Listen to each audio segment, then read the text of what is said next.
If you're a facilities manager at a university, you know students rely on the cafeteria for breakfast, lunch, dinner, and the occasional late-night snack. So when a dishwasher breaks down and dirty plates pile up, the mess hall can turn messy in the blink of an eye.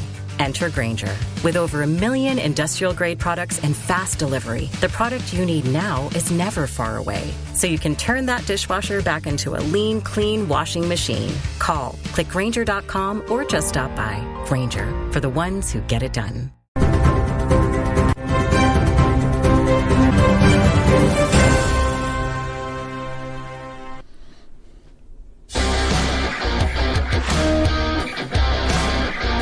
Alrighty, Ohio. Political news.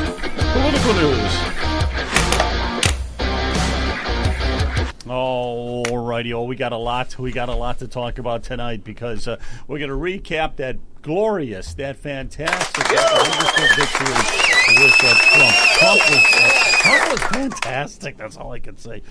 And the red wave that demolished any semblance of blue in the state of Ohio, it just did it. It was like a hurricane coming through Ohio, and it wasn't going to stop. So let's look at some of the victories here for just a minute. So Trump won at the top of the ticket by 11 points.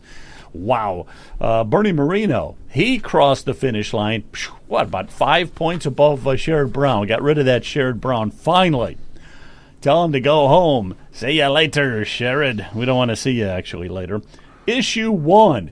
They were going to take and just redefine all the districts and make them so that they were Democrat-friendly, gerrymander the hell out of the state of Ohio.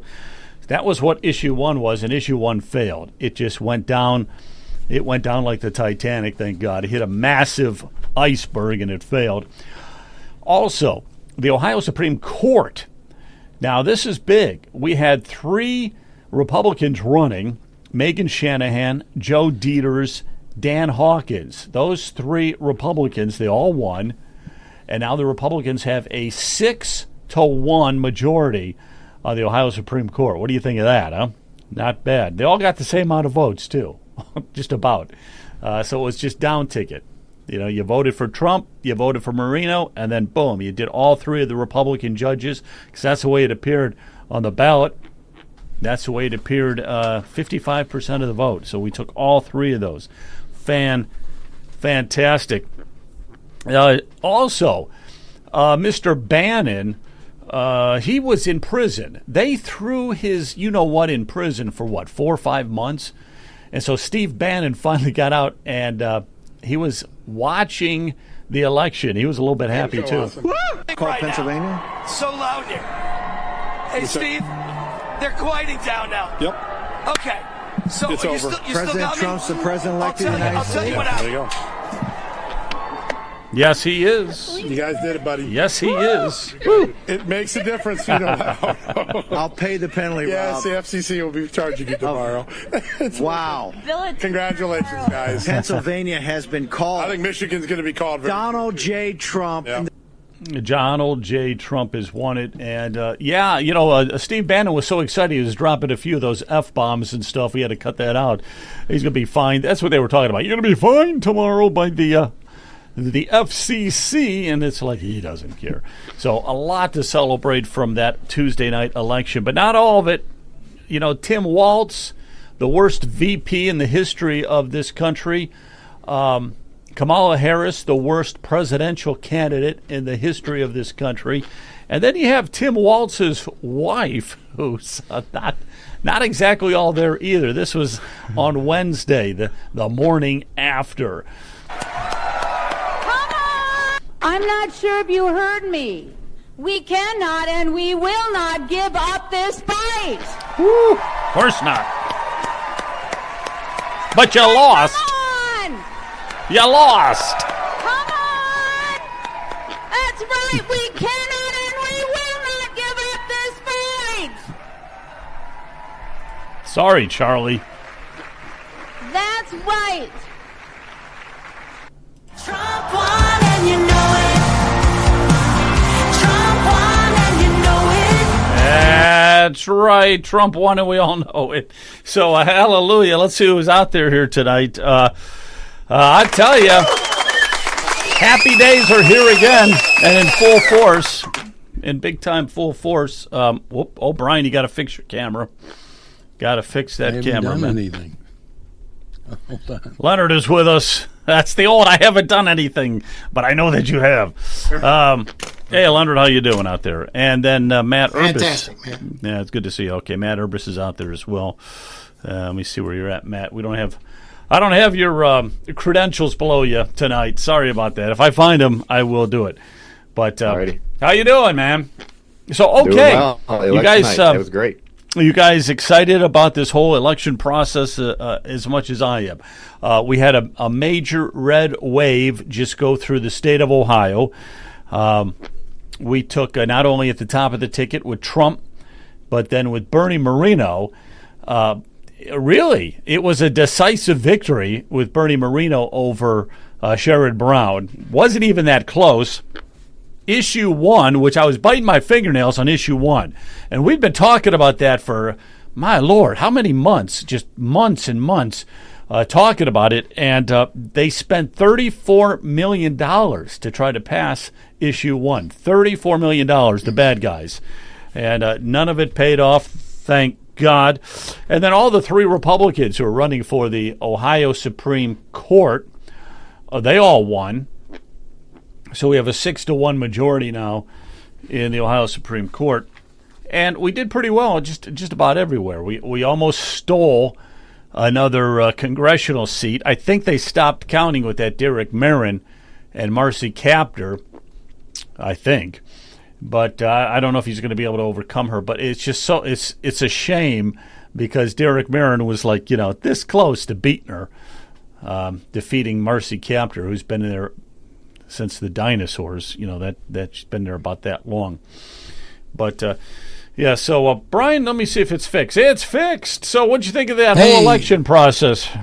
Was it good? I think it was fantastic. I don't think I've ever seen Walz's wife. I can't imagine with her and Kamala Harris on the same stage. There was no joy in the morning for Camilla, though. I'm pretty sure you're never going to see her again. I don't think. Yeah, you're not going to see any. And what was funny is that his wife, who was flapping her arms like a seal, is saying we're coming back.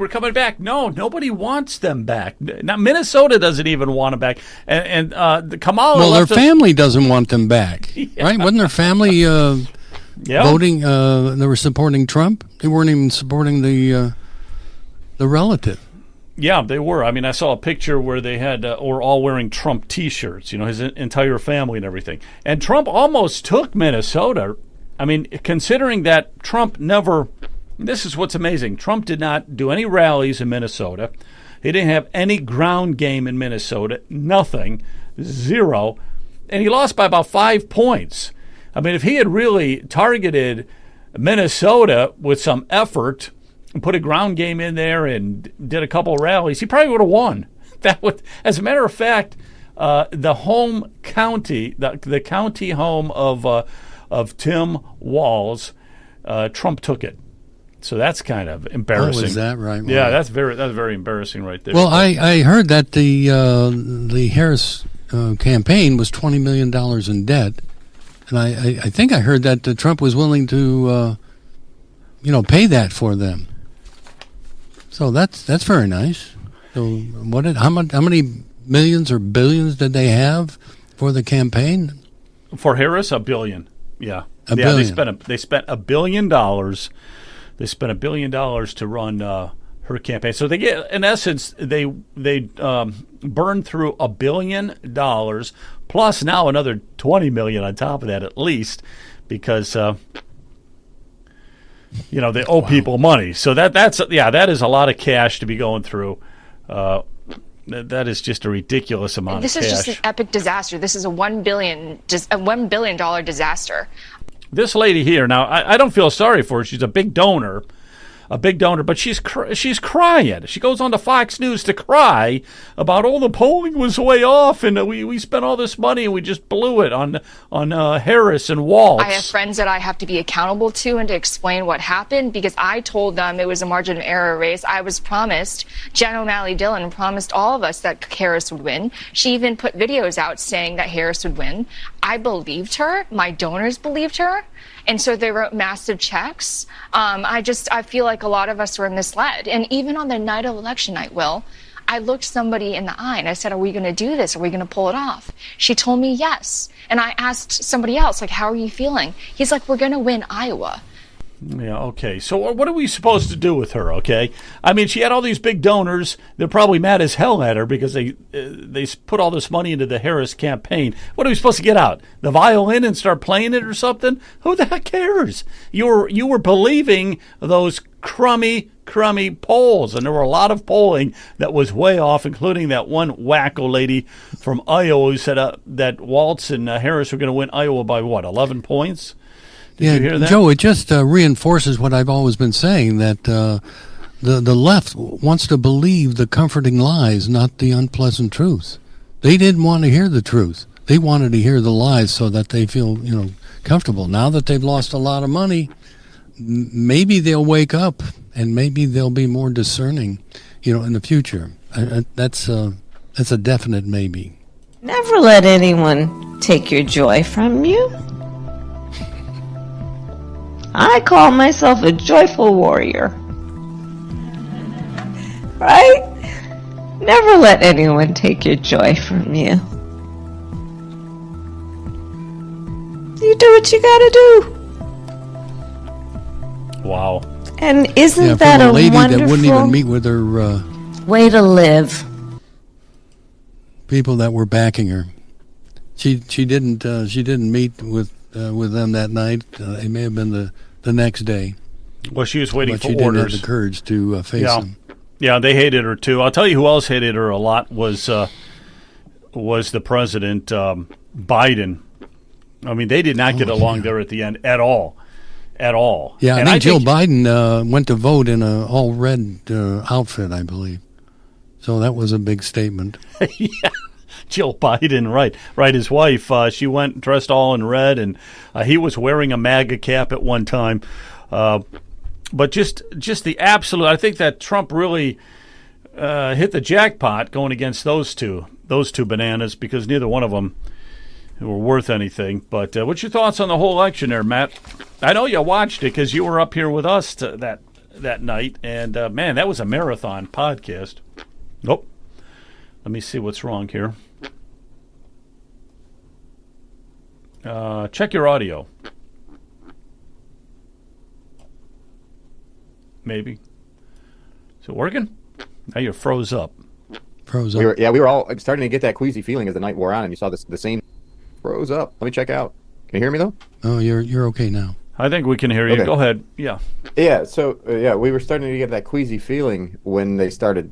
When the votes started to slow down, and we were waiting for Pennsylvania or Michigan or something. You knew you needed one of those three states, and we were starting to get a little concerned about some deja vu from 2020. But then when Pennsylvania popped for Trump, that was it was. I think everybody breathed a big sigh of relief. And now it's time to get to work. I'm ready to sort of put that whole, it's starting to it feels real finally after about a week. But we gotta look forward and make sure that these are 4 years that are going to be critical to the future of the country, future of the state as well. We got to put our nose to the grindstone and really start fighting. We've got to start changing the culture. Trump is not going to be around forever. We see so many times Trump leads the way on these tickets. So he's not going to be around forever. We got to figure out a way to elevate the Republican brand to beyond just Trump. You saw, Moreno won, but he ran 5-6 points behind Trump, if I'm not mistaken. Same thing with issue 1. So, and then we did, Marin lost his congressional race. I mean, he was very, very close. I think closer than anybody expected. but we've got to make hay while we've got the opportunity, because they'll be lining up. They're not going away, unfortunately. I don't think they're going to. The one thing that we know about the left is that they're not particularly introspective.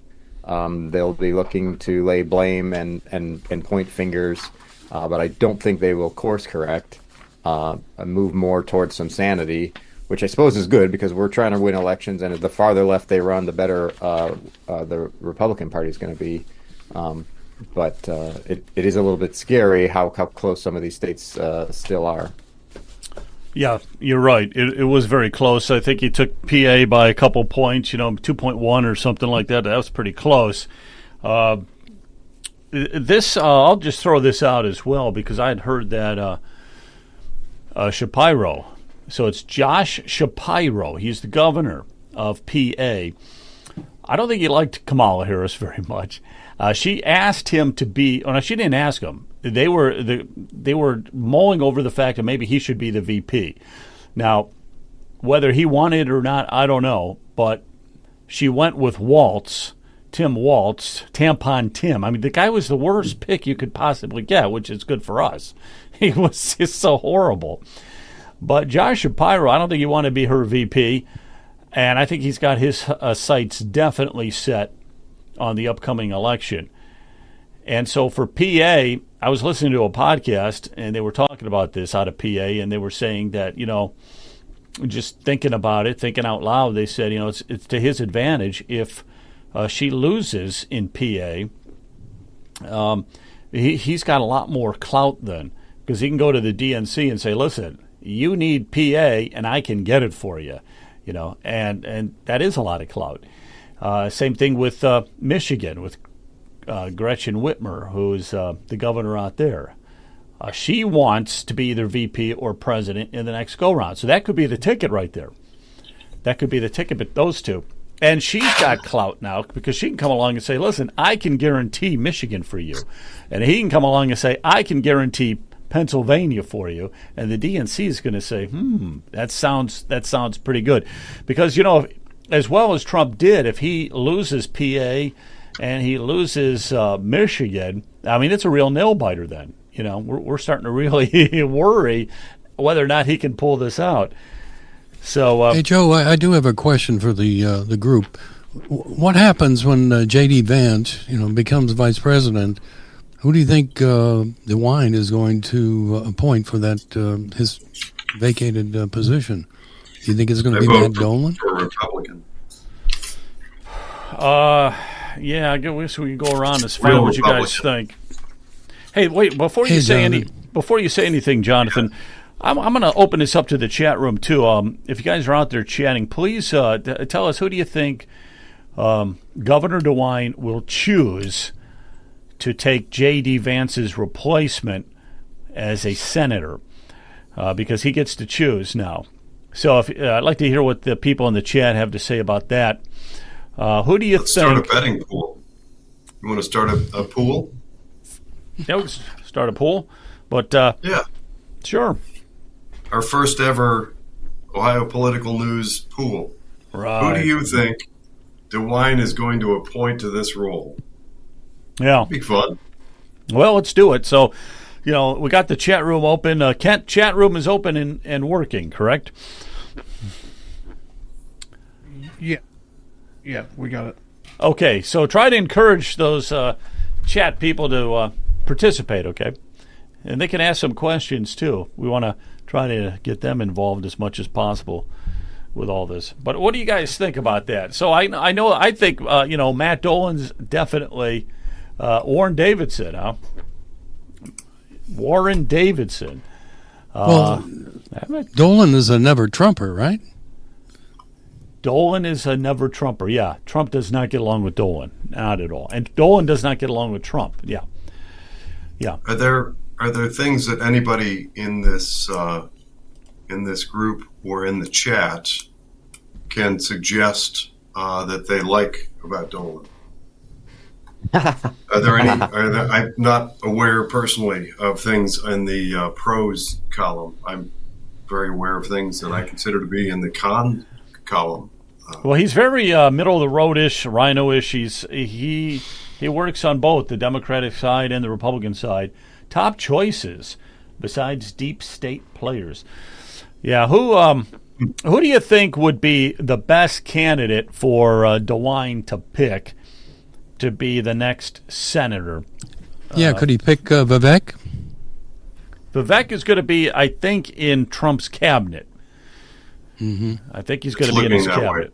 Yeah, so he would be not available.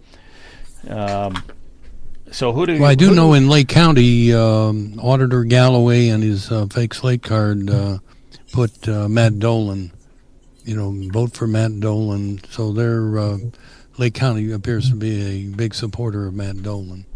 Well, to be fair to Lake County, I think Lake County gains a lot from Dolan's campaign, and I don't want to belittle that. I mean, Lake County has a big advantage in having Dolan's camp there. I mean, it's my understanding that he does a lot to support Lake County GOP, and that's worth something.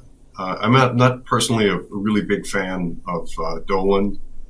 I see some things from him that I really don't like, but to be fair to Lake County, I mean, it's difficult to have a successful and maintain a successful GOP at the county level. It takes a lot of money and energy and clout and all those kinds of things, and Dolan, I think, does that for Lake County. Outside of Lake County, where I am, I don't see any advantage in that, so it gets really heavily discounted in my book.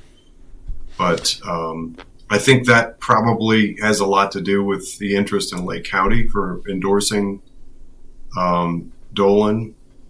But at the end of the day, I think the mandate is in. We saw what happened with the election last week. America's tired of all this tepid, uniparty, swampy cabal nothingness and the slow and then fast erosion of our rights and our civil liberties and our freedoms, our representative government. It all seems to be evaporating and just disappearing from our grasp.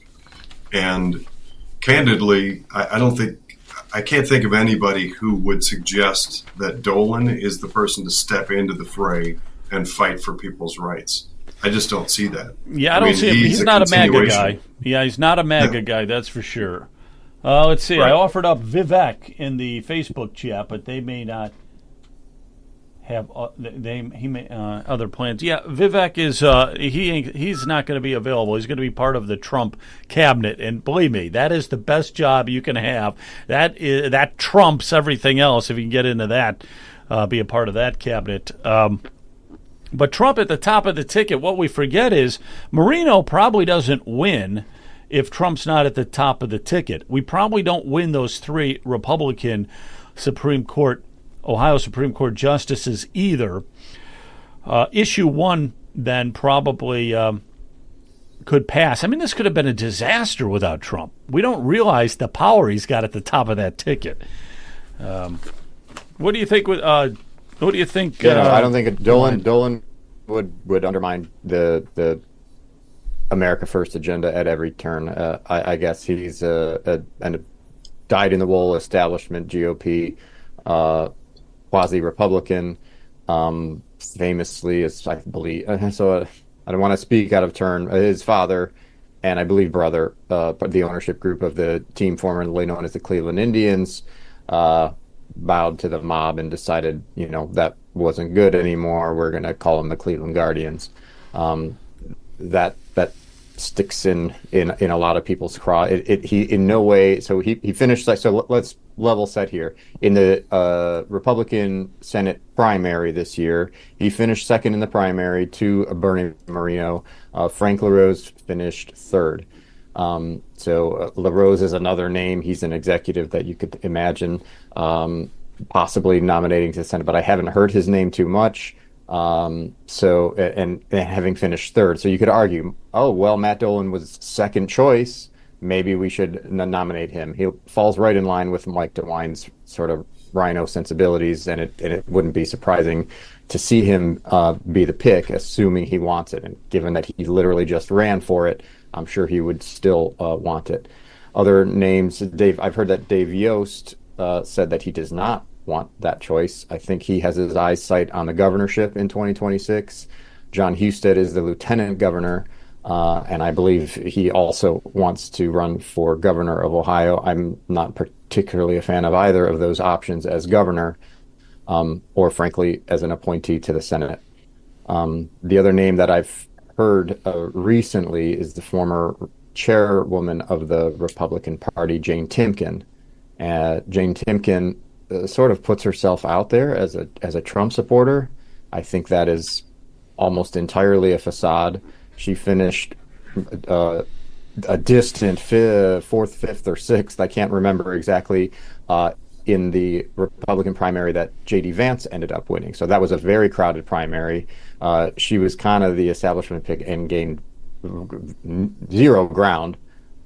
She comes from a wealthy family and or married into a wealthy family. She's was ORP chairman, and she, I don't know about famously, I think people tend to forget, was the chairman when DeWine was running wild with his COVID policies. And when there were some conservatives who wanted to impeach DeWine for what he was doing during COVID, she called that despicable. It's despicable that anybody would call themselves conservative and want to impeach DeWine. So to me, she's an absolute no-go as well. With Vivek probably not being in the picture, if you guys are correct in saying that he's looking at a position in the Trump cabinet, it worries me that the bench is thin for Ohio Republicans. The people who come up through the party and who would normally be people that you think of that Mike DeWine would appoint, they're all party stooges, and they do not impress me. I heard Warren Davidson's name. Warren Davidson, I think, is the best congressman we have, and he would be a great choice. Hard for me to imagine DeWine picking him. There was also a kind of a wild rumor saying that he would pick himself. He could theoretically do that. That would be a. You're talking about DeWine picking himself. Exactly. Yes. And then Houston could get that would elevate Houston to the governorship. There was another thing about him appointing himself as ambassador or becoming ambassador to the Vatican or something like that. I hadn't heard that. And if anybody's in the chat got information on that, look, we need to find ourselves a better governor. So when these things happen, the governor appoints people all over. The governor appointed Amy Acton to lead the Department of Health, and later Bruce Vanderhoff. We need to get ourselves a quality candidate to run against the John Husteds and Dave Yosts of the world if they're going to be angling for it in 2026. That, to me, I'll tell you what, is one of the prime things we need to be concerned about. I think you're right, because what bothers me the most is just getting these career politicians in there. Now, let me see what this says. It says the Senate is worrisome with the rhino population and Mitch's secret vote this week for majority Senate leader. Now, that's the U.S. Senate. They're going to be picking a speaker.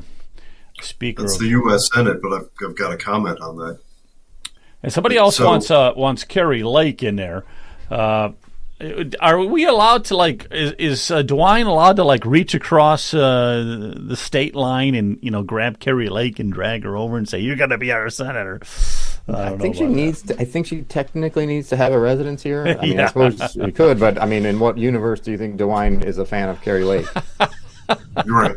That's not in this universe, that's for sure. The Senate Majority Leader, so that's a key, Mitch McConnell, going way back to, I'm trying to remember, it was just prior, I think, to the Obama administration, or it was during one of the holdovers, and he held up the Merrick Garland nomination to the Supreme Court until Trump could get in there. And, that was a major move that he did, and it was a good thing. But I think since then, at every turn, he's been trying to undermine Trump and the Trump agenda, and now he's trying to install another anti-Trump leader in the Senate, and we can't really have that. Now I'm hearing, Rick Scott is now the conservative choice in the mix, but I don't know, Jonathan, if you've got thoughts on that. Absolutely. Yeah, what about Derek Merrin? Is he in the picture? Well, Derek Merrin is still... majority. Go ahead, sorry. I think we're stepping on each other's toes here. Go ahead, Brian. No, I was just wondering if Derek Marin is in the picture. If he's lost his race, is he somebody that DeWine could consider for the replacement for J.D. Vance? Somebody he could choose him. Odds of him doing it, I hadn't even thought of Derek Marin as a possibility. I hadn't thought either. Personally, I think Derek Marin would be a good choice. So I want to be fair to everybody's opinions, and they've run kind of wild over the last couple of years. We're still working our way through the blue 22 and the blue coup and all those sorts of things. So a few thoughts here. I came down really hard against the blue 22, and I stick with that. It was partway through that cycle of realizing the long-term implications of that backstabbing, the coup that happened that put Jason Stevens in as Speaker of the House in Ohio rather than Derek Marin. I've met Derek Marin. I've gotten to know a fair amount about him, and I like him. I like his stance. I like his positions. But in all fairness, there are some people that called me out for being hypocritical, because what I wasn't considering is that in the prior similar circumstance, not the same but somewhat similar, Derek Marin actually played the spoiler that put Householder in. He was involved in an earlier kind of version of the blue 22. So he's not completely clean. I'm certainly not by any stretch dismissing him, but that's something that I'd still like Derek Marin to answer for. As for his positions, how he holds himself, his voting record, I think he'd be a great choice. And personally, I'd like to see some more fighting on the ground level in all of these races, like Derek Marin versus Marcy Kaptur. That race, the results of all of that stuff. I want to back up a second, and I want to emphasize my position on what's happening now nationally. My view, and I've got the backing and I think the buy-in and belief of a vast majority of America First MAGA types all across the country. I believe that the people who can control and manipulate elections conceded a while ago that Trump and his massive social and geopolitical backing was insurmountable. It couldn't realistically pull off another coup like they did in 2020 and try to convince the world that somebody else, especially Kamala Harris, had beat him. So I think they sort of conceded defeat and allowed Trump Vance to top the ticket and to win. I think, personally, I'm absolutely rock solid convinced that down ticket, there's a lot of shenanigans that are still going on. The manipulation, the cheating, the subversion of our election systems, it still happened in 2024. So we can't break our arm patting ourselves on the back thinking that we escaped something, that our election systems are now good and valid because Trump Vance won at the top of the ticket. There's stuff happening all over, and it's still going on. There's still counting in parts of the country where there are Democrats versus Republicans. In my view, is that the trade-off when the bad guys, our enemies, are the whatever you want to call them, the cabal swamp, when they realized they needed to allow Trump Vance through and to win, the next step, and it's a logical one from their vantage, you have to understand what they want to accomplish. Their next step is to load the country with as much anti-MAGA as possible. That's at the state level, House and Senate. It's all throughout the country to try and create that monkey wrench that's going to thwart another Trump administration. So that's going on. In my view, I don't think you can convince me otherwise. I'm looking very closely at the races and what's happening and the days and days and days of counting, etc. I believe that, and there are some specific people who are embroiled in that swamp, that part of the uniparty cabal swamp, and they're more than happy to play spoiler to Trump and MAGA. So we're at a crossroads here. We've got the clear mandate from we the people that says we're tired of the swamp, we don't want it, fix these broken government agencies, fix education and FEMA and FBI and all this stuff, and we want these things cleared up, and we want health and make America healthy again. And we're saying we want that stuff. The swamp knows that they make billions of dollars off of not letting it happen. So I think that their manipulations are all down ballot. They're all happening down ballot. Recognizing that, and you join in the chat, ping me personally directly, send email messages to Ohio Political News or whatever, find us on social media. If you disagree, I'd love to hear from you. Tell me where you think I'm wrong, what you think I should be considering in addition to this. Okay, so what you're saying there, Jonathan, is you're saying that, okay, there wasn't a lot of cheating or anything going on at the top of the ticket, but down ticket, the House seats and Senate seats and like Kerry Lake and things like that, there's a lot of cheating going on still. And I can't disagree with you on that, because in California, they're still counting. I think they're still counting in Arizona. I mean, what is going on here? This is clear politics. Anyhow, this is what we stand right now. Of course, Trump won with 312 electoral votes. The Senate, we have 53 seats. The Republicans have 53. That's a clear majority. And then we look at the House, we have 217 right now. We need one more. We need one more seat, I believe. The magic number is 218.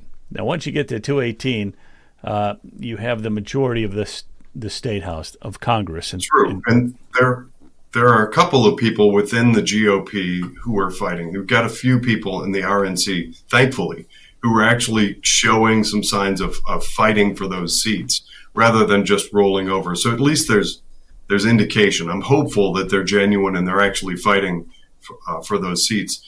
But to take that one step further, and I think there's agreement here, at least so far, that I'm right on this, and assuming that that's true and I'm correct, then it wouldn't make sense to stop only at those contested races. So when you have appointments like DeWine is facing, and I have no expectation that DeWine is in even 1% interested in or on board with the Make America Great movement and America First. I don't think he likes any of that. He wants status quo, business as usual, swampiness. And so all of those types of appointments and all these actions that we're seeing in the political landscape at the state level and nationally is leaning heavily toward anything to slow and stop Trump. Recognizing that, I'm just telling everybody, get triple loud. Don't sit back and think, we dodged a bullet and Trump's elected, so I'm going to go back to watching the game and ignore politics. Now is the time when we need our foot on the gas. We need to be loud, and we need to be in the faces of those people who are making these sorts of decisions. For instance, and just getting back to the national level again, there's an email and a huge it's more than an email. It's a national push to get Rick Scott nominated for the new chair or leadership of the Senate. So that's going to be a tough lift. But if we can pull it off, that again, if we the people can keep the pressure on, if we can keep our voice up and keep that unity that we showed in the election, and that I hate to do it because it sticks in my craw that the left have adopted years ago. They adopted this identity politics, the black vote and the Latino vote and the urban women's vote, and I hate that. But we have to sort of at least partially think in terms of their strategy and how they attack it. And what failed for them is pretty much all of the above. I think they had the white liberal urban women's vote because, man, they got so outraged and incensed with these crazy liberal propaganda that they that we lost the white women apparently. But well, yeah, black vote, but Trump was doing fantastic. Watch this. That's pre-Trump. What comes out of this election? Look at some of these shifts. The youth vote, that Democratic margin cut more than in half. Voters under 50,000, now a Republican constituency. Voters without a college degree. Look at that shift. Now a core Republican constituency. And then we can talk about race, ethnicity. This gets into that diversity I mentioned a minute ago. Check this out. Again, pre-Trump versus now. The black vote still overwhelmingly Democratic, but that's a 15-point shift. It used to be 87 points for the Democrats, down to 72. How about this? You've heard a lot about it this week. This is what the numbers look like. Hispanic voters were 44 points Democratic before Donald Trump. Now, basically a toss-up constituency. And Asian Americans, a 32-point shift there as well. Yeah, that's pretty amazing stuff. So that all has to do with Trump. So, I mean, we don't realize the power of Trump at the top of that ticket, man. We just do not realize the power of Trump at the top of that ticket. I don't know. Here are some of the races. I don't know if you want to look at this or not, but these are the congressional seats. Now, you can tell everybody's either in a pure Republican or pure Democrat congressional district. Well, number one is kind of close. Orlando Sanzo gave it a good effort. We go to District 2, the Republican won by, 73%. We go to District 3, the Democrat won by 70%. You go to District 4, Jim Jordan's, he won by almost 70%. District 5, Bob Latta, he won by 67%. You go to District 6, again, 66% victory. That's a big margin. You win by 60. It's pretty much all Republican. You don't have nothing to worry about. Max Miller had a close one here, in a way, because he only got 51% of the vote. But it was split between Dennis Kucinich. You guys ever remember Dennis Kucinich? Good God, brought him back from the graveyard. And then Matt Diemer, the Democrat, 36%. Warren Davidson, he is in District 8, and that's the guy that somebody said should be our next senator. About 63% of the vote there. And District 9, this was the tough one. This is the one that probably that Tom Pruss at the very bottom, he's the Libertarian. He may be responsible for Derek Marin's defeat. But this was an extremely close race, almost took out Capture. But didn't happen. We'll go to District 10. The winner is Mike Turner, pretty convincingly. District 11, Chantel Brown. This one is in my area, Cleveland Heights and stuff. Alan gave a good try there, Alan. But what is it? What was her votes? Let's see here, Chantel Brown. She had 78% of the vote. You're not going to do much with that. District 12, Troy Balderson, Republican, 68%. And then this one was another one we thought we could take. Kevin Coughlin, about 49% to 51%. That was a tough one. So you just, you think, man, if we'd just thrown a couple more million in some of these races or something, what's a couple more million when you're Dave spending Joyce is not he's our congressman, but he's a never Trumper. So that doesn't. Oh, help Trump Dave at all. Joyce, yeah. Yeah, Dave Joyce is, but the problem with Dave Joyce is what? He's in a very high Republican area, so he's the incumbent. It's pretty tough to get him out of there. The party is not going to support anybody else, probably. And Mike, Mike Kerry took shake things up at the party level. Can I interject a question? I think this is probably a Matt Urbis question. Are we where do we stand with seats at this point? Did we lose 2 seats at the House? Yeah. I think it's in, I'm trying to remember. Yeah, I'm pretty sure the House. So we had 67 seats in the Ohio State House. That'll be 65 in the next coming General Assembly. And I believe it's 26 to whatever, 33, 26-9 in the Senate. And I think that's also a loss of one or two. And that was largely a function of the way they the redistricted the lines, particularly in the Senate. They did the Senate lines such that there were very, very few competitive seats. The seats are all quite safe for everybody who's currently in office, and so there wasn't anything surprising about what happened in the Senate. And yeah, there were about 9 or so toss-up seats in the Ohio House. But so that still is 65. So you're one short of the quote unquote supermajority, but you're well above the 60 representative threshold to override any potential vetoes. So they're still in a pretty dominant position in both chambers. Joe, I have I don't know if you want to look at some of the numbers from the Derek Marin race. While we wait for Stephanie to join. Stephanie Stock of OAMF, I think, is coming on to at about 8 o'clock, so that's about 4 minutes. Yeah, go ahead.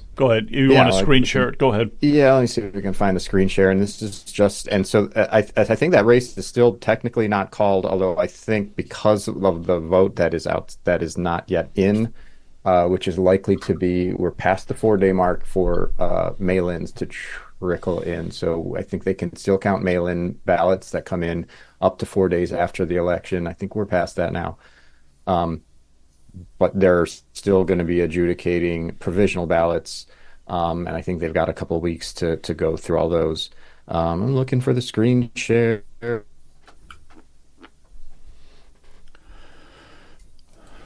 Yeah, so we have Stephanie Stock will be joining us here a little bit, talk about House Bill 73, and it's all about medical freedom, so she'll be joining us here in a minute. Okay, there you go.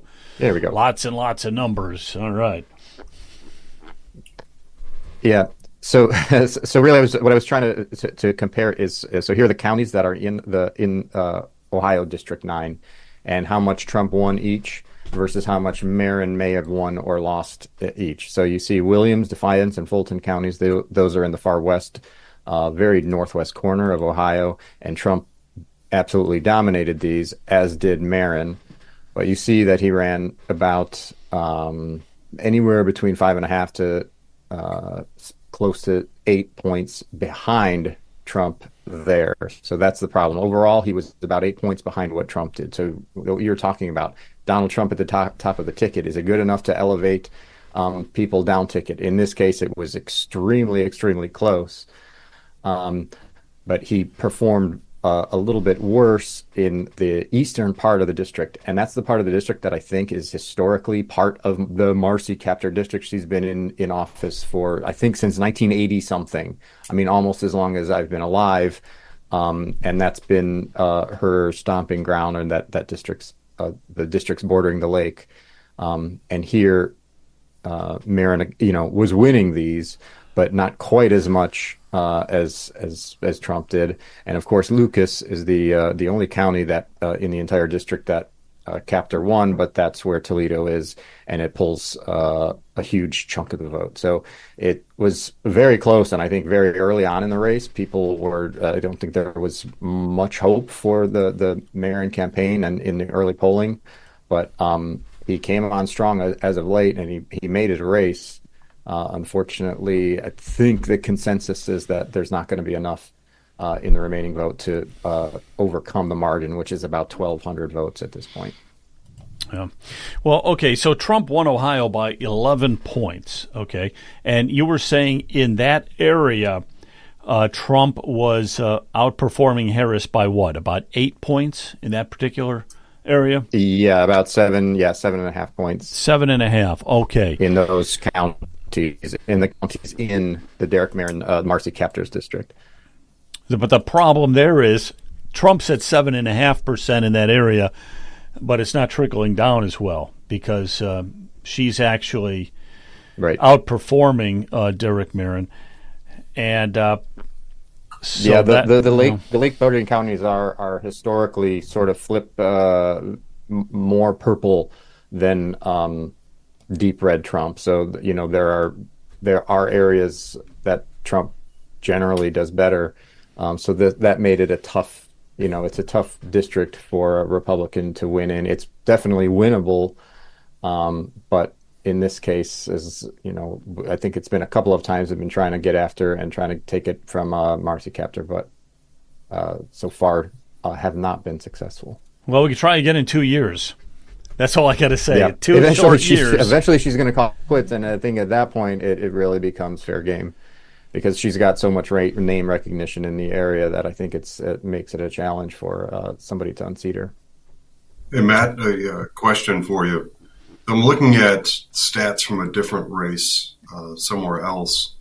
I'm actually friends with the Republican who ran in this particular race. And there's some interesting numbers. I'm wondering if you have or might be interested in breaking out the sum of those votes by county into election day votes, early votes, and vote by mail, and then for a total tally. So that happens to be what I'm looking at now. In this particular race, the Republican won on election day by a significant margin, won election day votes, won early voting, but then a staggering number of vote by mail swarmed in and pushed the Democrat incumbent over the line. And in this case, it's particularly suspect in my book because the Democrat incumbent is the supervisor of elections. So supervised her own elections in questionable ways. So ultimately, what we're told is that the Democrat incumbent won by, again, it's that, just sneaked by with that narrow margin of victory for the Democrat. But in breaking out the numbers in this particular area that is heavily Republican, we show really good numbers for election day, really good numbers for early vote, all for the Republican, but then somehow the mail-in vote that's way more nebulous. So just wondering if that's something that you also take into consideration. So that can be difficult to do because at least in Ohio, and I don't know if this is an Ohio race, but depending on the county, so every county, they're not all different, but there are a handful of systems that the counties use to report out votes. Some are very easy to look at and say, okay, well, this is the mail-in, this is the early in-person, this is the election day vote, and they kind of all break it out. That's easy to look at. Others just lump in all early, or they just call it absentee, whether it's mail-in or in person. So it can be hard to do that kind of analysis, especially when it's not, everything is still in unofficial mode here. The official results don't come out for another couple of weeks, as they, like I was mentioning, there are still provisional ballots that they need to either verify or toss out, depending on whatever criteria they use to do that. Understood. Thank you. Very so, good. Well, hey, there's Stephanie. I think we got our guest here. Stephanie, how you doing? I'm good. How are you? Can you see me okay? I see you fine. Okay. Yeah. And the world really is round, because I could tell that globe back there. I was wondering. I was worried. Or this side. Yeah, the other side. No, the other side. There you go. How you doing tonight? It's good to have you. So, I'm good. Did you recuperate from the election? Well, it went pretty well, didn't it? It did, yeah. I mean, at the federal level, at least, I think we lost a couple of Republican seats for House and Senate, which is unfortunate. But you can't win them all. Thankfully, we know we can at least survive another 4 years without complete and absolute tyranny and have a chance to move America in a better direction. So that's excellent. And I was, of course, thrilled to get Bernie in there. Absolutely thrilled to see that we defeated issue 1, because we were literally told, of course, the odds were against us. We were going to fail. Like last time, it was going to be miserable. And yeah, it would have been pulled through. It would have been hell. It would have been hell if issue 1 had passed. It would be hell right now. Hey, we also with Trump, he's got Robert Kennedy, going to be the Make America Healthy Again. And I want you to listen to this here for a second. How to change things through executive order, through policy changes, and through regulatory changes, and personnel changes.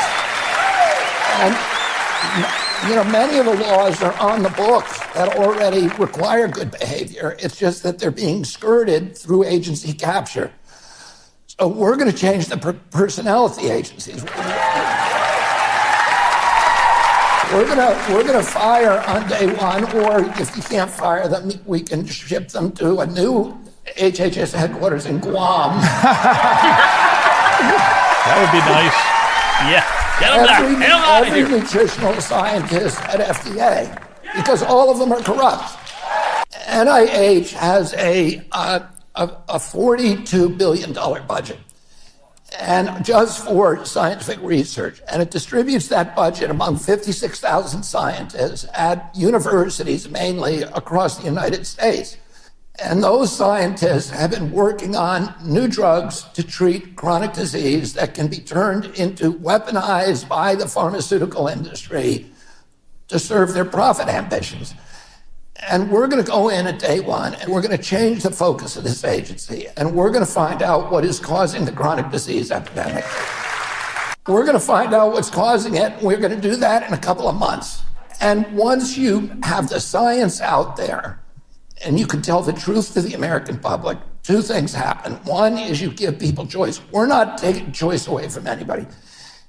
If you want to eat Dunkin' Donuts or packaged foods, you should be able to do that. You're an American. But we're going to give you the information. We're going to make them put it on the label. This is going to cause ADHD.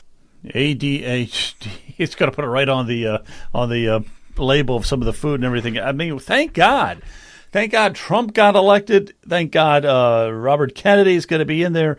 And Fauci's days are numbered. I know he quit, but they're going to hound him down. That guy needs to be in prison. He needs to be in prison. So it's all kind of looking good for that whole medical freedom and everything. So you're with Ohio Advocates for Medical Freedom. And what is it? Well, first of all, what did you think of RFK? And then also, what is it you're working on? You guys are promoting that House Bill 73, I think, correct? Right. Yeah. I mean, I'm very glad that he joined forces. Originally, I was really nervous because it was going to be a big vote split. And in Ohio, we know how vote splits go because we had that happen in our governor race. So I was like, please, you guys got to join forces.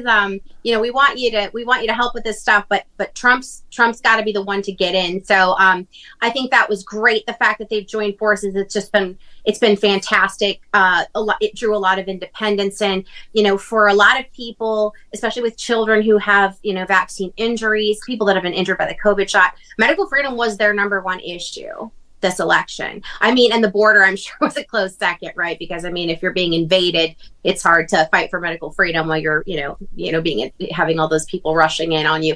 But it was a big deal. So I think it's been a fantastic unifying thing for the country. Trump's I think he's just gonna clean up on the border and a lot of the policy stuff, make sure we don't get into World War III. And then Kennedy can handle advising on a lot of the health issues and trying to get things kind of squared away. Pharma has run rampant for decades, unchecked. And I think probably the biggest thing that's going to come out of this administration is free speech, because without that, we have nothing. We can't even have a conversation about what reality is without free speech. And the medical freedom community knows this probably better than anyone. And then conservatives are like right after us, right? Because those are the voices that were taken out recently. So I watched the video footage of what Trump's planning to do on free speech, and I think that's going to be huge. Ultimately, the states have to make the decisions on medical freedom legislation, things like fluoridation in the water, all those things. Those are really state level issues. But now we're going to be in a federal environment that's at least, it's going to be allowing us to move more freely and have support in what we're doing at the state level. So this is going to be fantastic for medical freedom organizations across the nation, because now we're going to have a climate where we can actually function and speak, which is really important when you're trying to pass legislation. If you're having your calls to action removed as misinformation, spam, it's very hard to get the word out. And we even had our voter guide pulled. The link for our voter guide was pulled off of Facebook because it was considered spam and misinformation. I mean, to me, that's like interfering in elections. That's communism. That's communism. It's just, I mean, it was baffling. And I thought, you know what? Props to Ohioans who have still been fighting with us for medical freedom all these years, despite the boot of tyranny and censorship on our neck the entire time. We still got a bill out of the House, and, you know, we're just 2 votes away from it being law, even with the world against us, so to speak. So imagine what we can get done under a Trump administration. I am sure pharma is tossing and turning in their beds ever since Tuesday. Yeah, hopefully. Let's push this up here for a second. So this is House Bill 73. Yes. I mean, now that we have a new assembly, so it has to start all over again? Is that what happens? No, it's not. It doesn't die until December 31st. So Steve and Matt Huffman can still call this bill to a vote, and they should. I mean, this bill literally exemplifies so much of what Trump is pushing for, of what Bobby is pushing for, the MAHA just in general movement. I mean, it includes medical free speech, right? You can't come after doctors for speaking the truth. That's hugely important. It declares Ohio sovereign from the WHO. I mean, Trump was just bashing the WHO, 2 days ago? We got to get out of this thing. This is terrible. They want to censor free speech. They want to do this and that. So Trump supports distancing from the WHO. This bill has a provision that distances Ohio from the WHO. It protects medical free speech, and it allows drug access, which right to try was a very huge thing for Trump. He talks about that almost every time when he speaks. He's very proud of his right to try legislation. And basically HB 73 is right to try FDA approved drugs. Oh my gosh, that's crazy.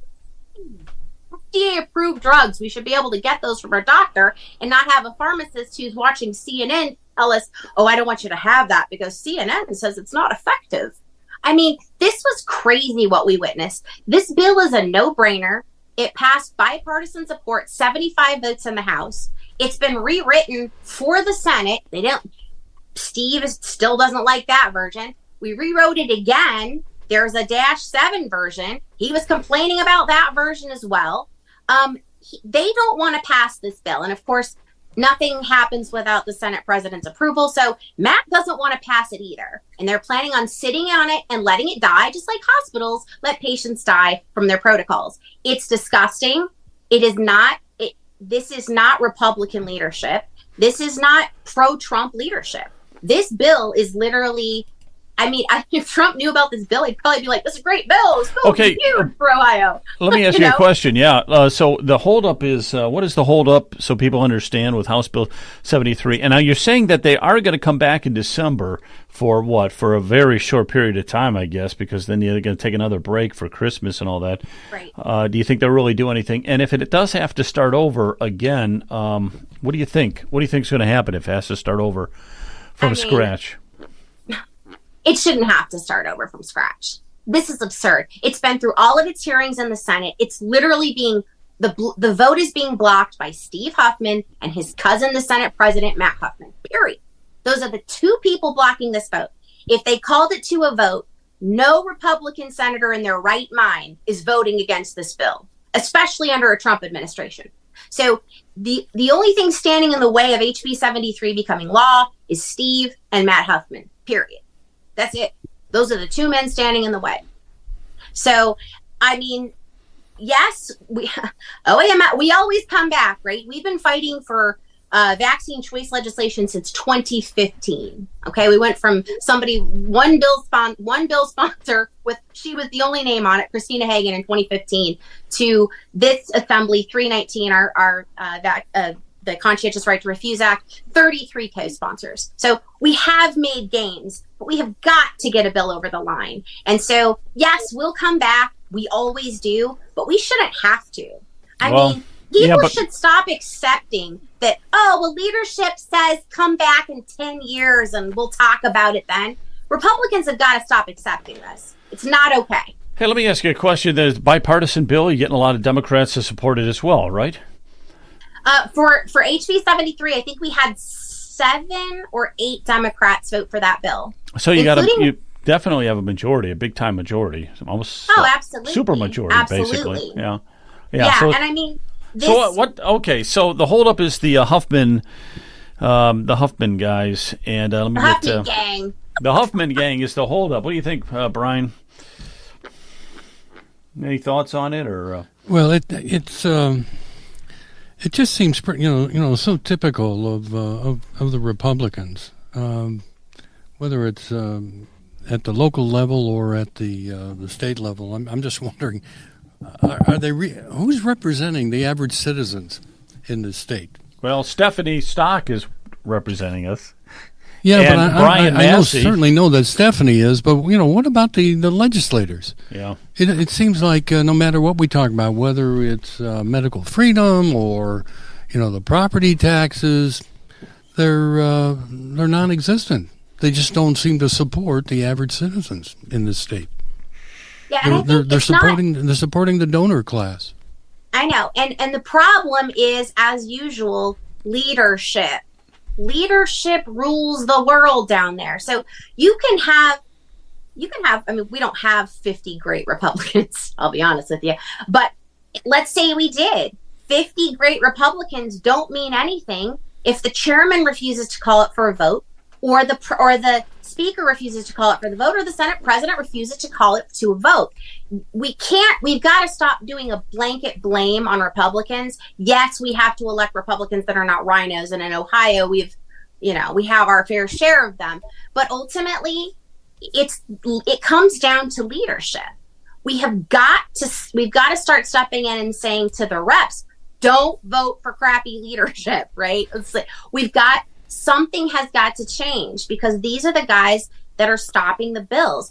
And I mean, it's not just 73.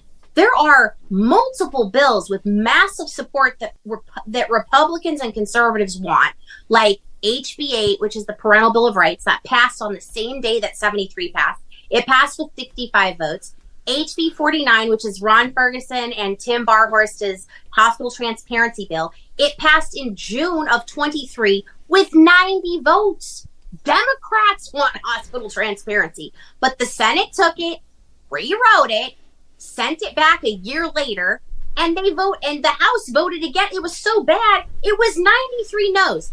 How do you go from 90 people agreeing in the House and sending it to the Senate, and then leadership in the Senate deciding, oh, we know better than you guys, rewriting it and sending it back, and they vote against it? 3 more than voted for it on the way out? This is crazy. And then you've got Wiggum's bill, E-Verify. Who in their right mind doesn't want that? That passed in June. That had 85 votes. So even Democrats wanted E-Verify, right, for election integrity. And that's sitting over there in the Senate. And guess what? They're not going to pass it this assembly. They want to wait till next assembly to pass it so they can use it to prop themselves up for re-election. I'll tell you what, the crap we deal with. Yeah, okay, so what needs to be, like what you're doing with your organization and stuff, we need to get the word out as much as we can about who's holding these things up. It's the Huffmans. Who are the other state leaders who are holding things up? I mean, we just got to start exposing it. We need transparency, and once the legislators know that somebody's watching and calling them accountable for it, they'll wise up. But that's what it's going to take. It's going to take all of us to get involved a little bit. Yeah, it definitely is. And Huffman, I don't have proof, but I have heard from multiple people, the rumor has it, the reason the speaker vote is being forced on November 20th, I've heard, is because Huffman threatened the dean of the caucus, which is Hoops, to call the vote on the 20th or he's going to have him primary. That's the word on the street. Okay. Wow. This is the kind of man who people are considering voting for as Speaker of the House, potentially for 8 years. Wow. This is the kind of bully that we're dealing with. He won't pass any of these highly conservative bills with bipartisan support. And he's pushing for a vote on the 20th. And then what do you think he's going to do once he's banked all his Republican votes? Finish killing our bills. And Republicans are going to sit there and watch. Voters should be livid. Voters should be angry. They should not accept that Huffman gets to do all this to our bills and then waltz in there and take the gavel. It's disgusting. I mean, you can't tell I'm upset. I don't know what choices we have on the speakers right now, though. I don't know what choices. Well, I'm not saying we have choices. What I'm saying is, on November 20th, if Huffman's elected, we're electing a tyrant that kills bills like 73, Parental Bill of Rights, hospital transparency, and E-Verify. You tell me if that man is a Republican. That's all I'm saying. Well, yeah, I guess my question then is, and I'm just going to try to give some background. So, yeah, we are turning over, the entire General Assembly turns over at the stroke of the new year, pretty much.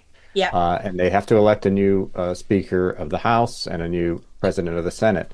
And it looks like, and I'm going to have to self-censor, but, you know, the old question about, you know, we picking between a turd sandwich and something else. We've got Jason Stevens. The media is saying it's Jason Stevens and Matt Huffman. Is anybody else in the mix? When you say voters should be irritated, yes, absolutely, we should be pissed. What about the actual members of the House who worked hard to get those bills through, only to have them die in the Senate? Are they not irritated? Now, they're irritated at Jason Stevens for his shenanigans last time around. But is it enough to make them angry enough at Matt Huffman to withhold their vote or look for a third option? Is that on the table? Yeah, I mean, listen, they are angry. I mean, these folks they're pissed. I mean, because these are their bills too. These are people's legislation. They are angry. They do feel like they don't have a choice. So I don't know what they're going to do, but whatever it is, they only got till November 20th to figure it out.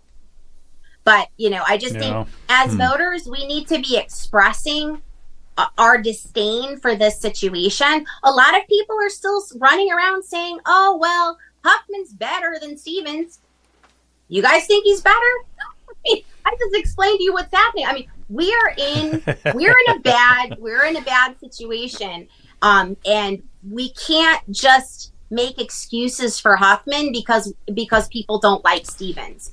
I gotcha. People need to be vocal and say they don't support either of them. Then say we're all disgusted. We're disgusted. We don't like either option.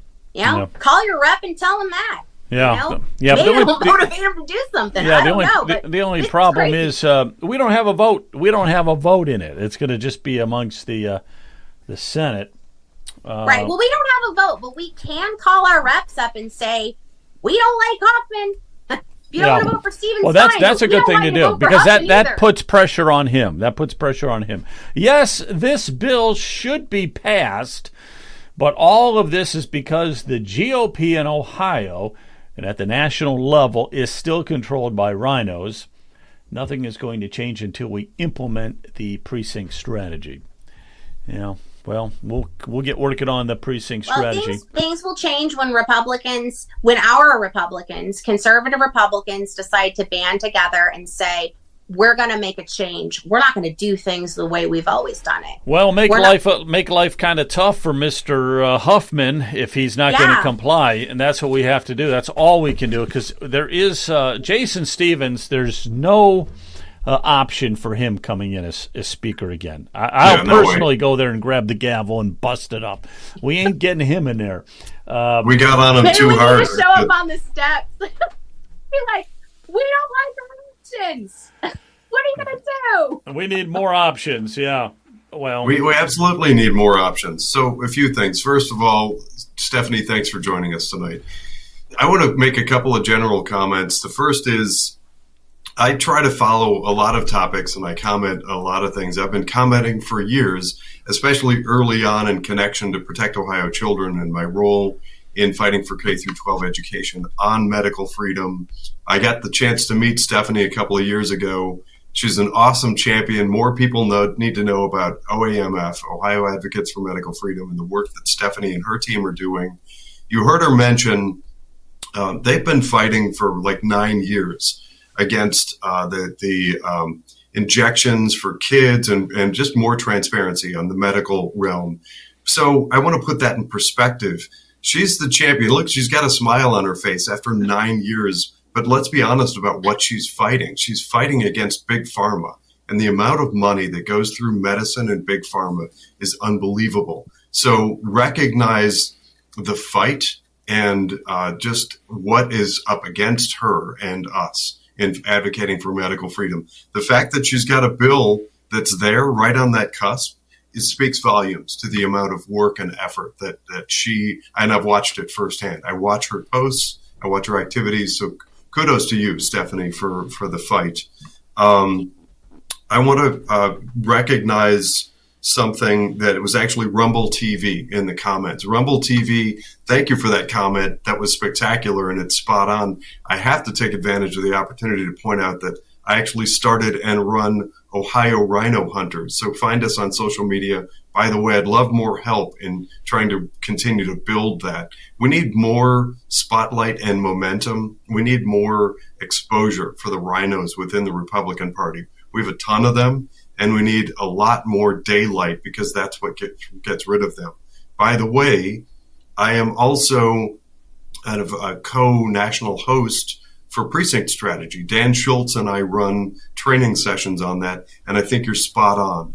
When we talk about just the tepid, lukewarm, rhino uniparty cabal atmosphere in Columbus, Ohio, and nationally, it's because the Republican Party has kind of turned itself into a uniparty.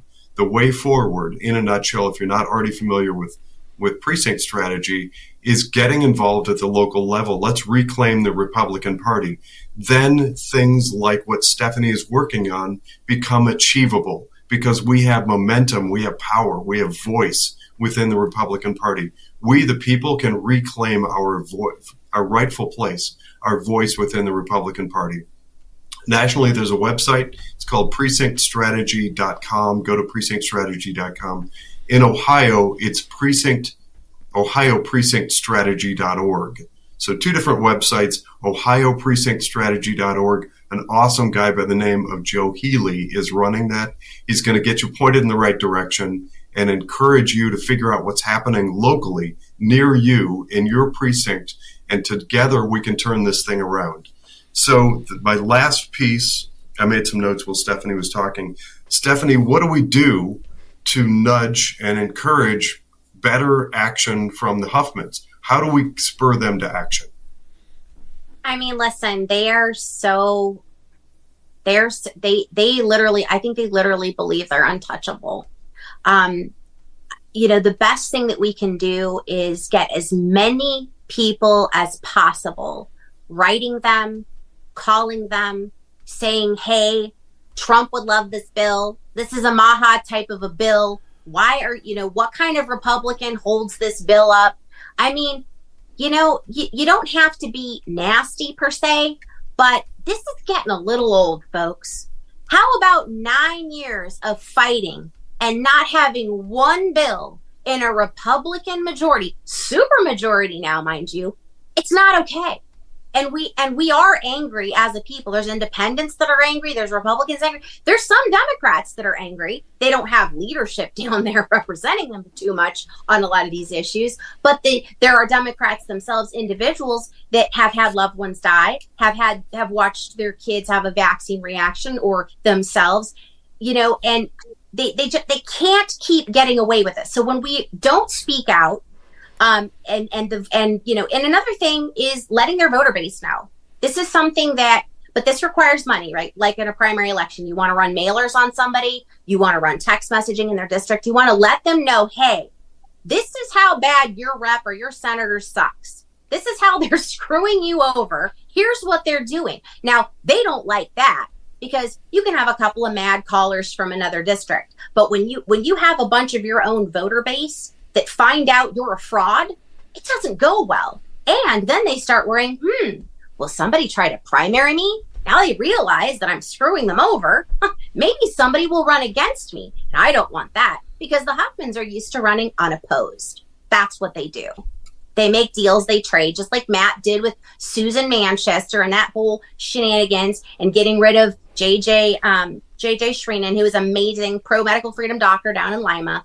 But Manchester and Matt Huffman made a deal that they were going to swap, and Manchester was going to go to Senate, and she did, unopposed. And Matt was going to go for her House seat, and then he was going to be Speaker for 8 years. And then he pretends like, oh, I just decided to run for Speaker because Stevens is so bad. He was running for Speaker in 2022 when he was working the deal out with Manchester, and then they got Jim Jordan to endorse her and the whole thing. And she's a rhino, too. So, I mean, this is games. It's all games with these people. And if we just simply expose them, they'll stop winning. The reason these guys are still here is because they're in heavy Republican districts, both of them. The only reason they're still here is they smile and they throw a conservative bone here and there on legislation, and their districts think they're doing a good job. But we, as people, as citizens, can change that. And so, you know, I've been really bad about asking for money all these years, but now I am. I'm like, donate. It's time to put political pressure on the legislators that are not working for us to make sure their voter base knows, so that we have a chance of primarying them and actually getting rid of them and putting somebody in that will fight for us and will stand for us. So I think that's what it's going to take. I think not only getting loud as voters and calling and emailing, but literally treating bills like we treat primary elections. And right. I think when we start doing that, these guys will start getting in line, because we're their bosses, not the other way around. We employ them. So we hired them. We should be able to fire them. We voted them in. Now we got to vote them out. Yeah. Great. But that's the key. That is the key. We have to. We got to start speaking out, using platforms, social media. X is a good one, and just start going after these characters if they're not complying. Because let me tell you. Yeah. If there's another COVID outbreak and Huffman does not allow us the freedom that we need, there's going to be hell to pay. Yeah, so well, the blood will be on both of their hands. Anybody else that dies because they can't get access to a drug, any doctor that loses their license to practice and cannot continue to help patients survive, the blood of those people are on the hands of Matt and Steve Huffman, period. Well, Stephanie, I'm going to let you go here. I'm going to let you go here tonight. Wait, Joe, before she goes off. Go ahead. Hold on a second here. This relates back to your role, Joe. And I want to ask the question of both Joe Miller, the state central committeeman, and of Stephanie Stock on behalf of Ohio Advocates for Medical Freedom. If we were in a better world and we had a true Ohio full of constitutional conservative Republicans throughout our central committee, what would be the path? I agree with you on social media and social pressure against the Huffmans, but imagining a better future via precinct strategy and getting good conservatives into our Republican Party apparatus, what would be the system? What would be the steps to pressure the Huffmans, Joe Miller, and all the state central committeemen, and myself being a county central committeeman? What do we do in the future, or even maybe right now, to turn up the heat and apply pressure? Maybe we should be thinking in terms of passing resolutions. Yes, and I almost forgot to bring that up. I'm so glad you brought that up, because that happened. Ken McKenty, his wife was denied access to, I think it was hydroxychloroquine. I can't remember which ones. He was trying to get some drugs, he couldn't get them, and she died. Okay, she died. He is on Executive Central Committee for Cuyahoga County. He told his story. He prepared a resolution. I gave him the information he needed about the bill. He prepared a resolution. He pitched it, and I think it was unanimous support. The Cuyahoga County Republican Party passed a resolution for HB 73. Then he went and talked at Middleburg Heights GOP. Unanimous support. The Middleburg Heights GOP passed a resolution. Then another Cuyahoga Valley GOP, I think, they did it. But imagine if the state central committee passed a resolution. Imagine the pressure that would put on Steve and Matt to act. We need people that are in these positions to propose these resolutions, to bring somebody in to tell a story about what has happened to real Ohioans who didn't have access to drugs or were forced on a protocol they didn't want with no other treatment options, or good doctors that have lost their licenses and can't practice anymore, and bring them in and have them speak and then take a vote.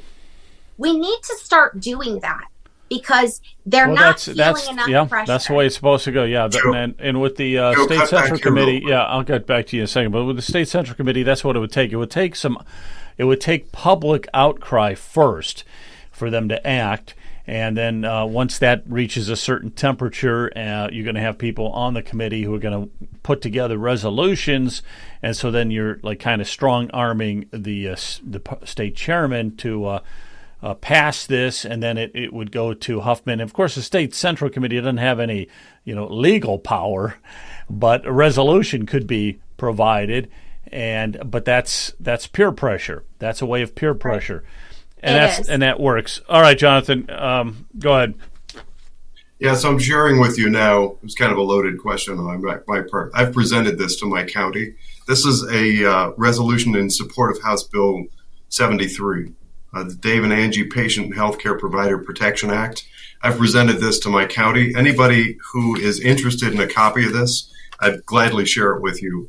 This is up for consideration in my county, where I get to vote in favor of this. And I'd love to see maybe all 88 counties come out with a resolution. And then we get the State Central Committee to consider and adopt the same or a similar resolution. And that significantly turns up the heat.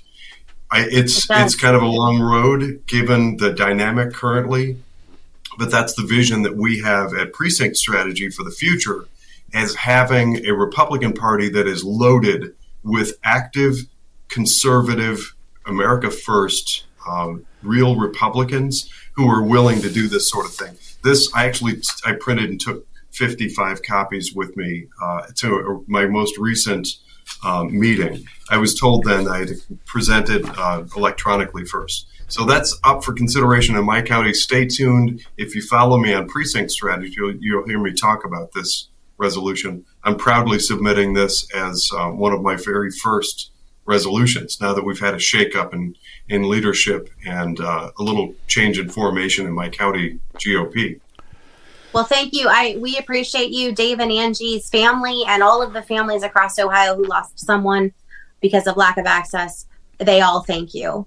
It's time, it's time for Republicans to take a stand, and that is a fantastic way to do it. And, ultimately, if he really does go through with killing this legislation, then the next step will be to pound the crap out of State Central Committee and make sure they don't endorse him for his next run, because these guys, they just keep getting by because they keep getting endorsements from the party. So it's time for us to intervene and make these guys' lives difficult when they don't listen to the voice of the people. You got it. All right, Stephanie, I want to thank you again for coming on. As always, enjoy it.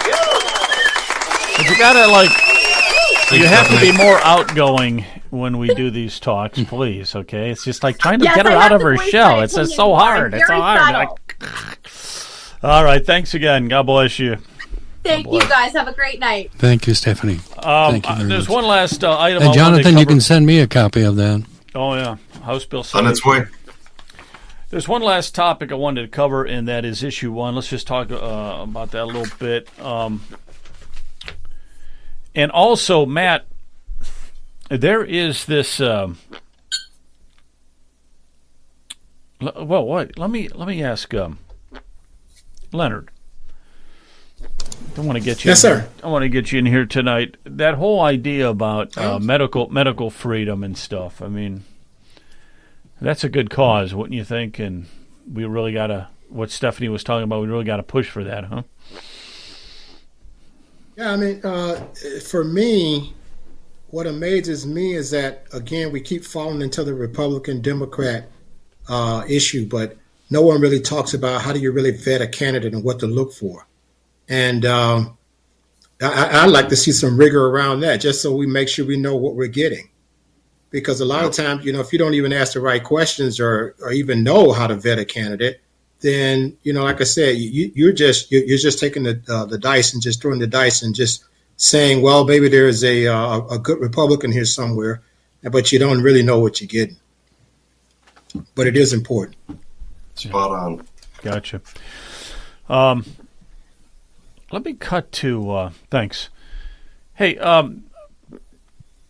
we've got this here. This is another constitutional amendment that's going to be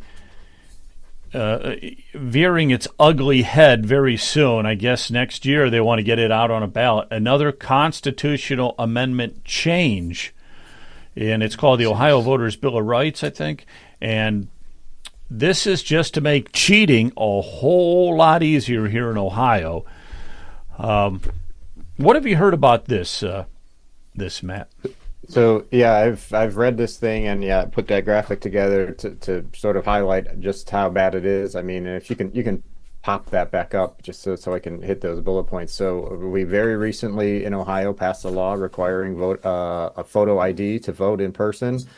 This is a constitutional amendment that eliminates that. It says you have a right to vote without photo ID. Bring in a copy of your bill, and that's good enough for ID. And if you don't even have that, you can just sign a piece of paper saying, "I swear that I am who I say I am," and then they'll just adjudicate it, and you can cure that, up to 10 days later. It gives us automatic voter registration by the BMV. That is a recipe for disaster. Same day, election day voter registration. So you could walk up to the polling location and get yourself registered to vote. That will accomplish basically extending the long lines that exist already at voting locations. We already have problems getting people through in a timely fashion, and this will just slow things down. So that also is a problem that also results in when you see these cases in other states that have this. I think Wisconsin is one of them, where it's, 104% of the registered people voted. Well, that's because there were same day registrations that were happening. It just throws everything for a loop. And I think, and probably another one of the worst ones, unlimited ballot drop boxes. So we passed a law recently allowing for exactly one at every local county board of elections, one ballot drop box. We're trying to get rid of them because they're inherently insecure. This proposed constitutional amendment would allow counties to put them all over their county and basically do 2020 in rerun right here in Ohio. So that's just the start of it. There's additional bad stuff in this. And so that is something that they're going to be they'll be gathering signatures that you go through a series of steps. Dave Yost did his darndest to try to forestall this thing, saying, you submit the petition and the summary of the amendment, and he was saying the summary isn't good enough, and the title isn't good. The title is misleading. The Ohio Supreme Court, and we want to clap ourselves on the back for the Ohio Supreme Court. The Supreme Court unanimously said that Yost is not allowed to look at the title Ohio Voters' Bill of Rights. He could only look at the summary. So he was pretty much forced to judge that the summary was good because he went out on Twitter a few months ago saying, "Hey, well, there's nothing wrong with the summary, but that title is misleading, and we're going to make sure that the title isn't misleading." Well, the Supreme Court said that he can't look at the title; he can only look at the summary. So he was pretty much forced to approve the summary language. The next step is it goes to the ballot board for making sure that it's only one amendment. It's kind of a technical issue, but I'm guessing that they'll make it through there. And after that, they can start gathering signatures. And so you're going to see those same people outside your Walmarts and grocery stores and every which way saying, "Hey, you want to sign the Ohio Voters' Bill of Rights?" And they'll say, "Oh, okay." And we'll have to fight it. Why would you not, right? If it's the Ohio Voters' Bill of Rights, why would you not sign that? Just like with issue 1. This is going to stop gerrymandering. Who's not going to sign that, okay? But it was gerrymandering on steroids. That's what they were trying to do to us. And what they're trying to do, they don't stop. They don't stop. They don't care how much of a majority the Republicans have. They go and do these constitutional amendment changes. And this is another reason why you got to get rid of that Stevens, the Speaker of the House, that Jason Stevens, because it's up to him predominantly is preventing us from really taking that constitutional amendment change to 60% threshold. We got to get it up higher. So right now it's 50%, which is ludicrous. So they're going to pump in. What are they going to pump? Another $30 million in? If they change the way voting is done, there'll be so much cheating. It'll be off the charts, and so we got to stop that. So, well, idea? In my opinion, we need the legislature to step up with a counter amendment. Once this thing, if assuming it starts progressing and they're going to get the signatures, I don't think we can rely once again on the, lucky, blessed, or whatever. All the cosmic tumblers clicked into place for us to defeat the issue 1 gerrymandering amendment this time around. I don't want to have to rely on that again. They were very aggressive in rewriting the ballot language, and I think it successfully confused a lot of people. We had banned gerrymandering, stopped gerrymandering. People didn't really know what they were voting for, and we managed to get a no vote after we riled up the base. I think the base was not really aware, and people like Jonathan Broadbent and us on this program and all over the place were getting the Republican base aware. And then you had the sort of the clueless folks wandering into the ballot and reading it and saying, "Oh, this doesn't look good," and then we knocked it down. In this case, I don't know. How can you spin, this kind of language? I don't know. They were creative the first time around. Maybe they could do it again. I'd like to see a counter amendment. Basically, put 2 amendments on the table and say, here's this one, which gives you all these enhances all this insecure ballot drop boxes and all this kind of stuff. You call that the far left, the liberal amendment. Here's common sense things. We're going to codify. Voter ID is popular. The media wants to make you think that it isn't. Oh my goodness. And then it's subtly racist because the story is that black people don't know how to get an ID and all that kind of stuff. Voter ID is popular. It polls well. People want to feel that their vote is secure. I mean, when it used to be the case, you can show up with a bill. Like, does that feel like you're really identifying yourself? A copy of your electric bill, and now I get to vote using that? It's absurd. People want to know that their votes are secure, and that's why I'm sort of pushing whoever is going to listen that we want to create a Secure Ohio Votes Act, the Secure Ohio Votes Amendment against this nonsense Ohio Bill of Rights. And if we can pit those two things against each other and say, voter ID is going to make sure that nobody is going to dilute your vote with fake votes over here. We're going to make sure that these ballot drop boxes that you saw pictures of them on fire, put a few ads of that out there, ballot drop boxes on fire. This is what happens to your vote when we have unfettered ballot drop boxes all across the county. I think if we can make our own case rather than relying on we had to sort of do the scare tactics. Oh, it's going to be gerrymandering. I don't know how you do the scare tactics unless let's make a positive case for secure elections. We need to change. We have an opportunity here to start changing the way people think in this country, from RFK and Trump and RFK all the way down. We hear about Steve Huffman. He's got all hospital donors.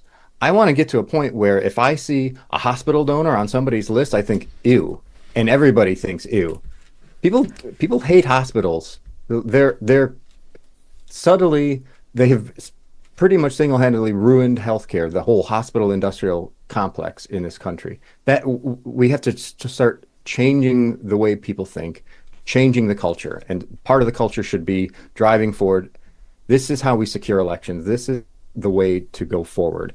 Not just, no, we don't want the Ohio Voters Bill of Rights because who knows what.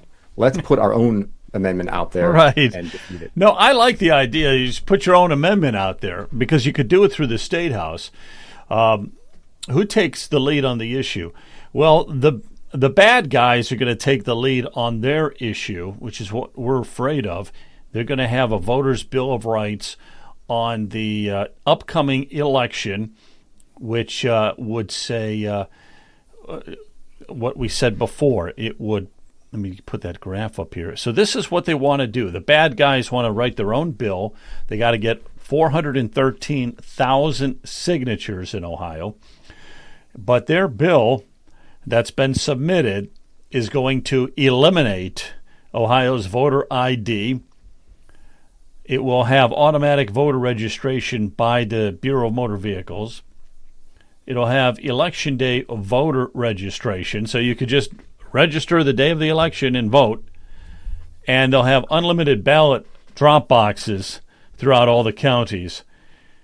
The key point is if you want them. So you're gonna. So who's gonna want them? Cuyahoga, Franklin, Hamilton, Lucas. Yeah, all the places. Urban counties are going to scatter the shady drop boxes all over the county, and meanwhile the rural counties might probably say, "Oh well, we don't like it." Well, guess what? That suddenly becomes you don't have a fair system anymore. Right. So those urban counties. You know what I mean? If you got 50 drop boxes scattered all across Cuyahoga County, it'd be a nightmare. County, it would be a nightmare. Right? Yeah. And then it's a small county which votes reliably Republican, whether it's Trump or in 2028, who knows who it's going to be. How many drop boxes is really worth putting in for? There's only 30,000 people in some of these counties. It's 80% Republican, but there's no point in having drop boxes out No, there. they want to do it in the big cities, of course, Cuyahoga County and those types of counties. But what you were saying, just so people understand, you're saying that the State House could then write their own constitutional amendment and put it on the same ballot and call it something else. Secure Ohio's votes. Secure Ohio's votes. And so if whichever one got more yes votes, I guess, would become the law. Yeah, usually in that case, one or the other might get 50%. I mean, they could both fail. It would be really weird if they both passed, and that'd have to be adjudicated probably by the Supreme Court. But yeah, I think there needs to be a true counter messaging that people have to consider against this quote unquote Ohio Voters Bill of Rights. And I know we're going to want to make this as a sort of wish list for elections. It can't really be that. We have to think about sort of the normie voter, the low information person who simply wants to make sure that their votes are secure. I know we all probably want paper ballots and all that kind of stuff. That's going to scare people off. It has to be simple. It's not going to say you can't have paper ballots. It's just going to say we're going to have voter ID. I would shoot for removing drop boxes. I think you can make the case that they are not secure, and I don't think that would bother too many people. What would be a great name? Let's hear it. The Improved Ohio Voters Bill of Rights. So you would have Ohio voters, but then you could have the improved version 2.0 right below it. Now, who wouldn't vote for that instead, right? I mean, that's all it would take. The Ohio, great. And so, well, that's the funny thing. So when they were talking about Yost was trying to not certify the language on the summary because he was saying that the title is misleading. He's like, well, you expect to get certain things in something called a Bill of Rights, and you're not doing that in this. And so that's why the basis on which he rejected it. The Supreme Court said, well, by the letter of the law, it says you're only supposed to look at the summary of the bill. And so he's not allowed to look at the title. So what that means is that you can make the title of your amendment anything you want. So if it's the free puppies and ice cream on Saturday for everybody amendment, and the content has nothing to do with that the Attorney General cannot reject your amendment on those grounds. So yes, well, there you go. Ohio Voters Bill of Rights, Ohio's Voters Bill of even more rights. There you go. The new and improved version. Even more profound and greater rights. So I don't disagree with Matt at all, and I like the idea. I'm concerned about the level of dysfunction in Columbus right now, and I'm not sure that we would get a counteracting bill proposed, written, and through, but I'm hopeful that so maybe that happens. But just so that Matt and everybody else knows the negative, and yes, you're right. We should be focusing on our side on the positive. You're right, Matt. We've got RFK and we've got Trump and make America MAGHA, make it healthy and great again. That's all wonderful stuff. But just so that you know, the negative is there already. It's ready-made for this horrendous new proposal they're proposing. And that is the fact. It was pointed out by Elon Musk on X. The fact that it was the states that don't require photo ID that went Kamala Harris. There's your negative. All the ones that require negative, photo but ID. that's not going to sell. The 60, 70% of independents is the problem. You have to figure out a way to trick independents into thinking that the thing is bad. And just saying, independents may have leaned to Trump, but that might not be enough to get the job done. I understand that, but you would have to come up with some language, and your ballot language would have to say, would have to point out, like removing the ultimately secure voter ID requirement, et cetera, et cetera. You might be able to pull it off. You got to make that title sound really good, like free money, free money for life, and all this other stuff. Let me just one last thing I want to get in tonight, and I need Brian's participation on this. Brian, the Cleveland Public Schools, they passed a levy. A big levy. The people voted for it. Yes, I was reading about that. Were you? Okay, so let me just throw this out here. If you have a $64,000 house, okay, now the $64,000 house, it's up to about $250 a year. You're paying $250 more in property tax for a $64,000 house. And I'm thinking, literally, it's insane. Yeah, but I'll tell you what's I'll tell you what's happening. Insane, yeah, but what's more insane is, what if you got a house that's worth $120,000, which I'm sure they're probably worth? Then you're paying over $500 more a year in property taxes going to that ludicrous Cleveland Public Schools, which is insane, right? Well, what I've been saying when I'm in front of groups now, I said we have found out what the problem is, and the problem is we, the people that are voting. We don't know what we're voting on. Here's a prime example here in Concord Township. They had a 3.9 mil fire levy, and it passed by 1%, which was approximately 150 people voted for it. More than voted against it. And then I found out there was 500 people that actually went to the polling locations and did not vote on the issue. So I'm saying that people do not understand these property taxes, and they are funding their own demise. And unless something happens, we're going to have some serious problems with people losing their homes. There's no question about it. And Leonard and I are continuing to, try to, educate people. We're trying to go to the legislators. Hopefully something will be done in 2025. We do have a proposed resolution. It doesn't have any force of law, but Commissioner Plechnik wrote a proposed resolution that he wants to send to the state legislators. We're waiting for Commissioner Hamerchak and Commissioner Regovich to do something about it and to, sign on to this. They're reluctant to do that. I don't know why. Regovich is, he was recently, reelected, so I'm not sure why he is not, supporting the people in Lake County.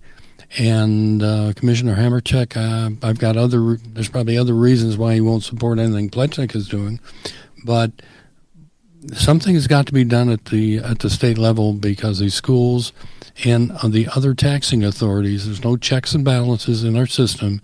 They're accumulating millions and millions of dollars, and they're just draining the taxpayers dry. Yeah, what does the resolution say? Absolutely. What is the resolution? Well, I can send it to you, Matt. It's a resolution suggesting to the the state legislators to make some meaningful changes in the property taxes, and also to give some immediate relief to seniors that are being priced out of their homes.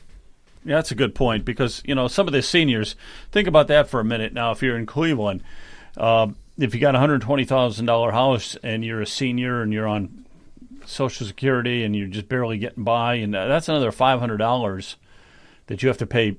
That's a lot of money to them. That's an additional $500 on top of what you're already paying, and it's going to the Cleveland Public Schools.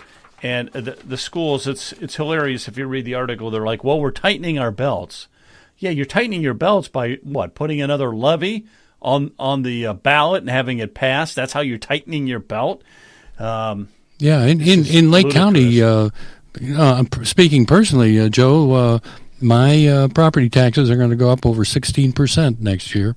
Half of it is because of the 3.9 mil levy for the fire department, and the other half is because of the sexennial revaluation, the property value increases, and the 20 mil floor. The schools, the Concord Township, and the county will all get money without a vote of the taxpayers. So I'll be paying, $750 to the schools and another $750 to the county and to the township. That's reality. Like they just had a chat. I just saw a chat there. Average house is about $230,000.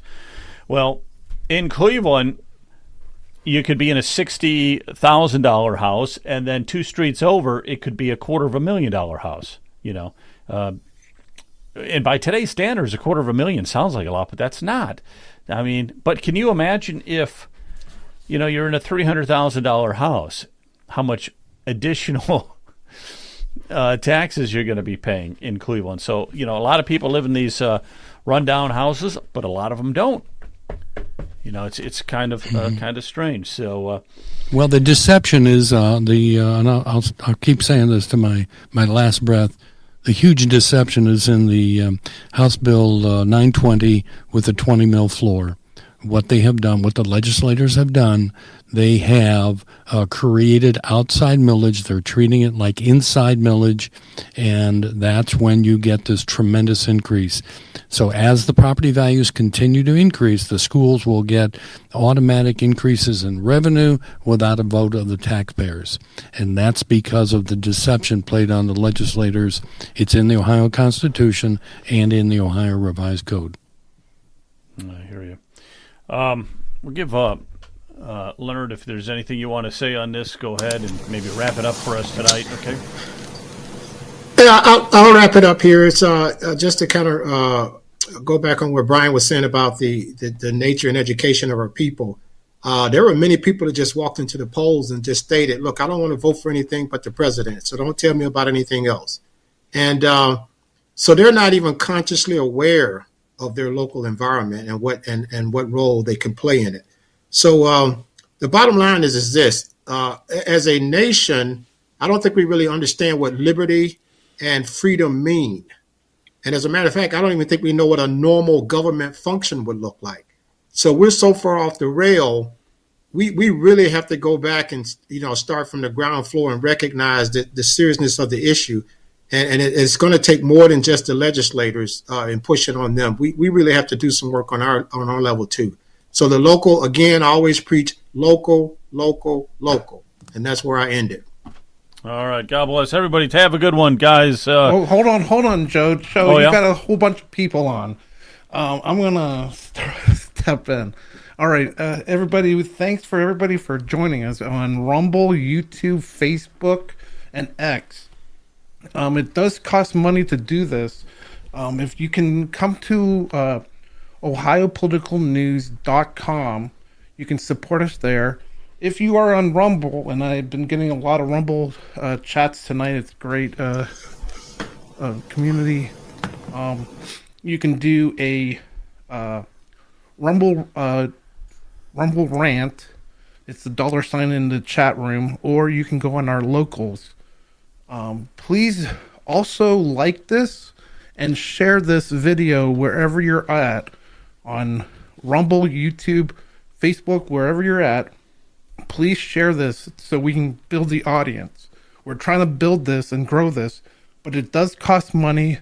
And if you can share this video, it will actually grow the audience. And that's what we're trying to do. And we're trying to share this to everybody in Ohio.